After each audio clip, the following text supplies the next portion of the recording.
Hi, this is Jim Starkweather, the publisher of Kitmaker Network and Model Shipwrights, and welcome to another Cracking the Box. We've got a large one for you here today. You can see this is the Russian four-masted barque Kruzenshtern. Kruzenshtern? Yeah, I'm guessing that's right. This is a 1/200 scale ship in mostly plastic, I think. I've been sitting on this baby for a while, but I'm finally going to review it because it's a big box and it's taking up a lot of space in my office. The Kruzenshtern is a four-masted barque that was built in 1926 in Bremerhaven, Germany, as the Padua. Launched in 1926 as the last of the P-liners, the Padua was commissioned as a cargo ship. Prior to World War II, she made 15 long trips to Chile and Australia. Her fastest voyage was in 1938 to 1939, from Hamburg via Chile to Australia and back to Hamburg in 8 months and 23 days, a world record voyage for tall ships that has never been broken. In 1946, she was surrendered to the USSR as war reparation and renamed after the early 19th century Baltic German explorer in Russian service, Adam Johann Kruzenshtern.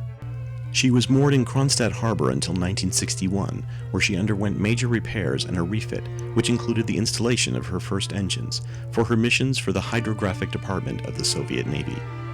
From 1961 to 1965, she undertook many hydrographic and oceanographical surveys for the Academy of Sciences of the USSR in the Atlantic Ocean, the Caribbean, and the Mediterranean, and was used as a training vessel for naval cadets. From 1968 to 1972, a major modernization took place, installing her current set of engines and applying her current hull paint, black with a wide white stripe and black rectangles, intended to give the illusion of gun ports. Kruzenshtern led the international procession of tall ships into New York Harbor for Operation Sail on Sunday, July 4, 1976. During the next few decades, the Kruzenshtern took part in many international regattas. On August 4, 2014, Kruzenshtern sank the tug Divermaster at Esbjerg, Denmark, when a line between the two vessels failed to release. Of the 4 remaining flying P-liners, the former Padua is the only one still in use, mainly for training purposes, with her home ports in Kaliningrad and Murmansk. After the Sedyov, another former German ship, she is the largest traditional sailing vessel still in operation. So let's go ahead and take a look, shall we? Let's see. Just going to take a look at the sides here, see if there's anything I'm missing. They do have kind of a decal bit on the side, on one side here, and I hit my camera. That's never good. Some releases of things coming out. All right, so this box, I believe, how does this open? This opens from this side, I want to say. There we go. So this is going to be a little challenging. I'm not usually dealing with boxes this large. But let's go ahead and still sealed, which shows I really haven't looked at this other than, and I think I. But here we have a base in plastic. These little bits there already come off at the factory, which you're going to have to sand down, but that looks like it's in decent shape. And then the two sides of the hull. The hull has portholes or holes, I guess, for. Assuming those are kind of portholes, but obviously this is a wooden ship, so it's probably they're not gun ports, right? Because this ship doesn't have any such things, I think. Maybe I'm wrong. Not sure. But yeah, those points are probably going to be blacked out and made to look like they go into the ship, and they are recessed slightly, so that's good. But nice detail overall. There's nice planking detail here. Very large planks on this ship. Must have been made very interestingly. There's a little bit of a notch here, which I think is part of the design. Not sure where that is going or what that's involved with. It could be a connection point for other parts. I'm not 100% sure the ship isn't.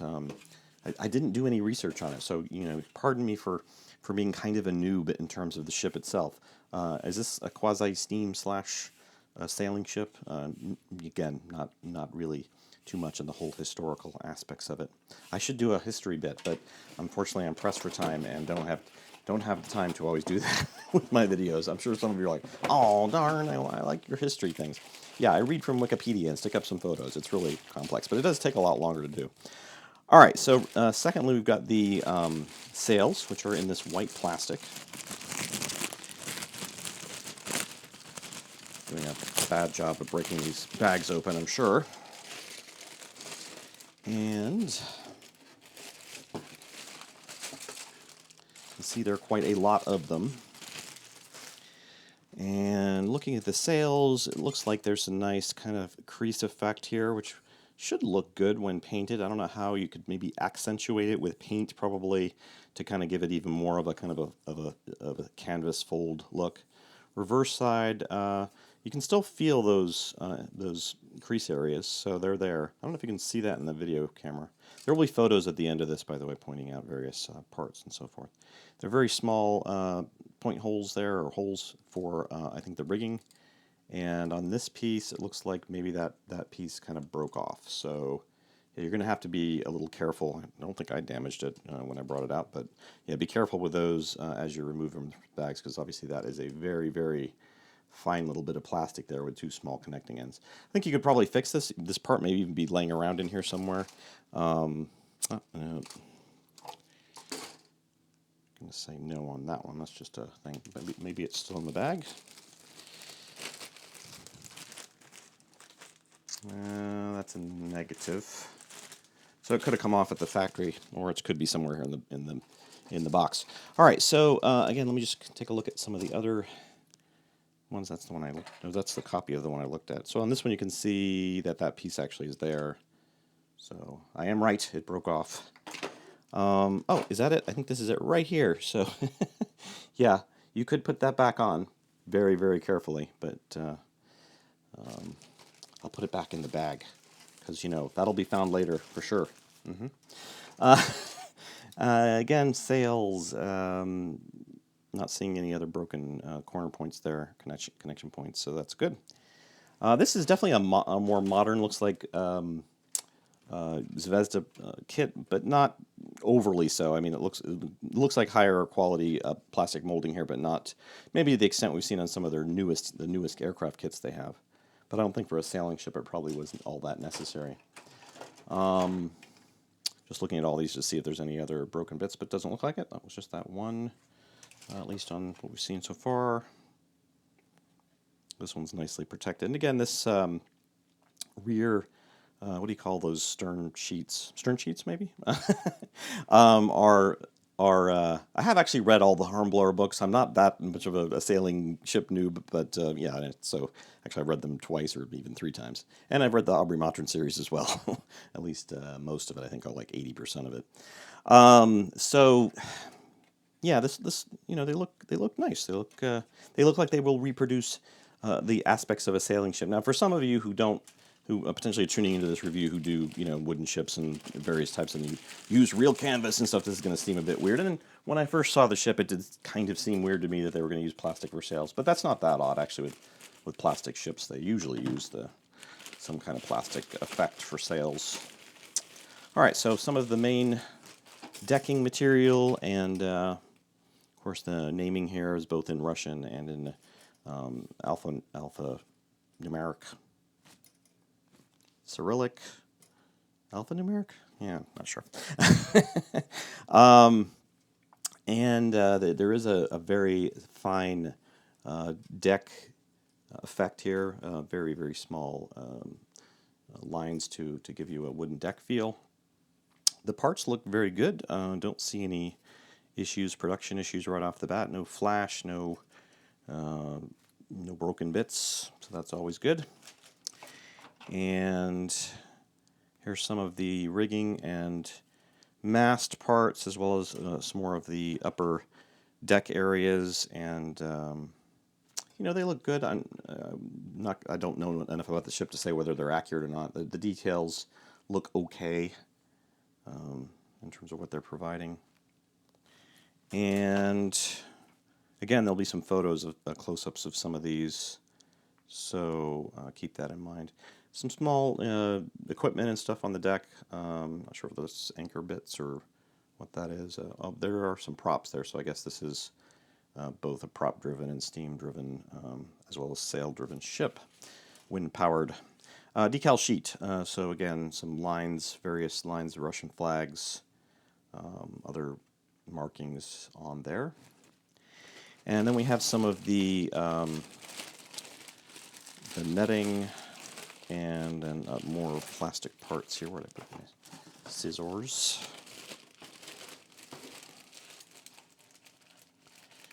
had to chop my finger.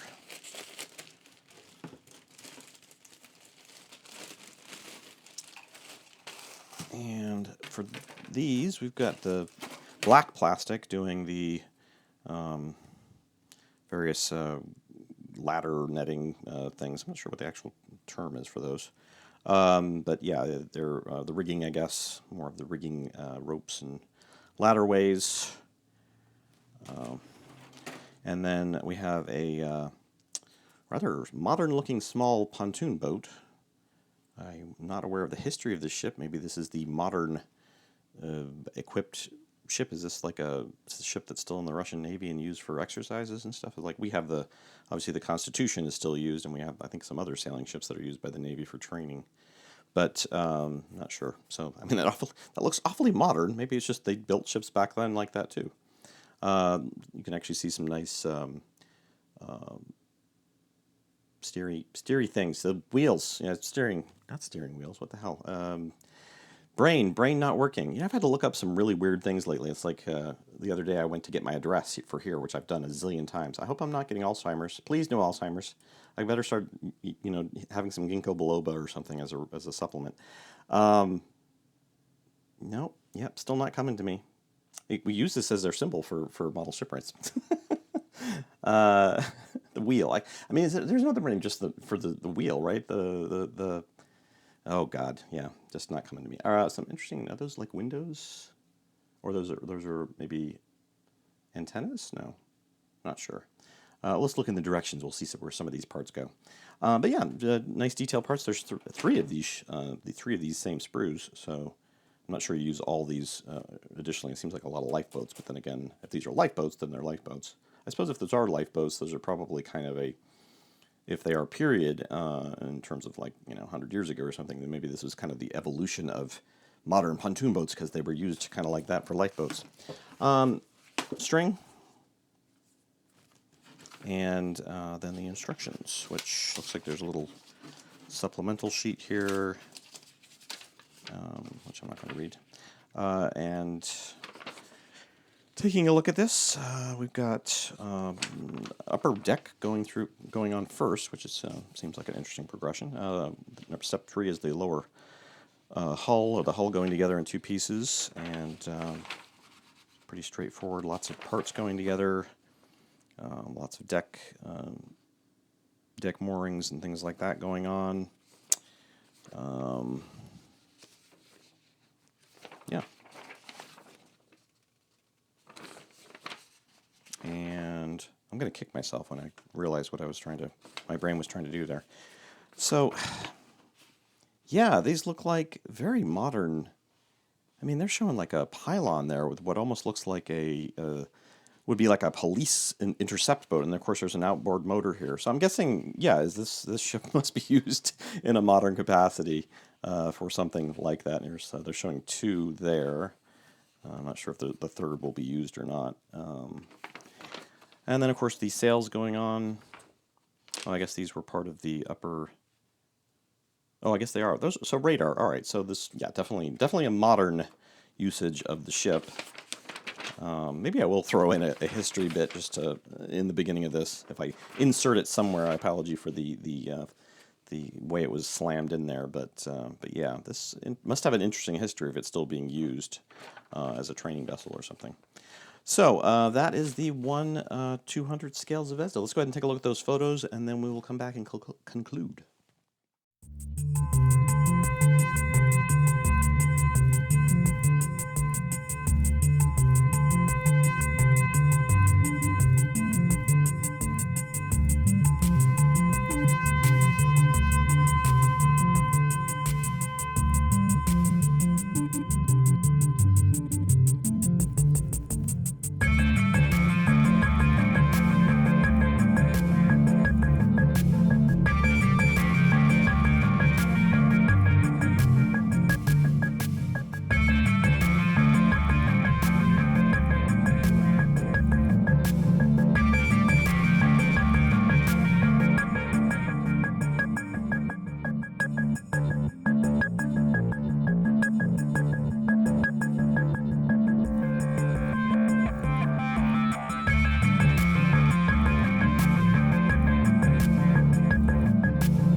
Alrighty, well, I hope you enjoyed the photos of the Russian four-masted barque Kruzenshtern. This is, again, a 1/200 scale kit, so it's not small. And hope you also enjoyed the little history bit on the ship, and I'm happy to put that in there, even though I complained about it earlier. Uh, complexity, you can kind of see from the photo, there are going to be a lot of lines and rigging to this. It should build into a decent ship. I would imagine, again, painting. You can see from just the illustrator when they did the illustration for this that he tried to build in some kind of shadows and additional basically kind of definition for these sails. So that probably would be a crucial aspect to really giving a realistic painted version of the sails. But that said, if you're capable of doing that, or you care one way or the other, I think it could definitely build into a nice plastic version of the ship. So this kit came out again a while ago. I'm gonna guess, oh God, 6-8 months, maybe somewhere around there. So it should still be out there, floating around. Maybe a little difficult to find, considering I'm not sure how long Zvezda does these and what rarity this ship might be available. And no, this one isn't for sale, so don't try to contact me and, can I buy it off you? No, you can't buy it off me. The ship is available, though, if somebody, contributor on Model Shipwrights, wants to do a project with this, and they live in North America. This is not going overseas. It's just too big of a box. And preferably in the United States, to be fair, because even sending this to Canada is going to be a price prohibitive. Then please contact us and let me know. I can't promise anything because sometimes it's just, all a matter of who's requesting it and logistics and finances and all that stuff in terms of how much it's going to cost to send. But we will be happy to speak to anybody who's interested in doing that, of course. All right, well, thanks for watching, and our thanks to Zvezda for sending this sample along. My apologies that it took so long to get something out for it. I mean, I did cover it in our mail call, obviously, when we got it, but that's pretty much the attention it's gotten up to this point. Thanks again for watching. You can leave a comment, suggestion, question below in our comment section, whether you're on YouTube or our website. You can subscribe to our channel on YouTube if you're not already. And we will see you next time on Cracking the Box.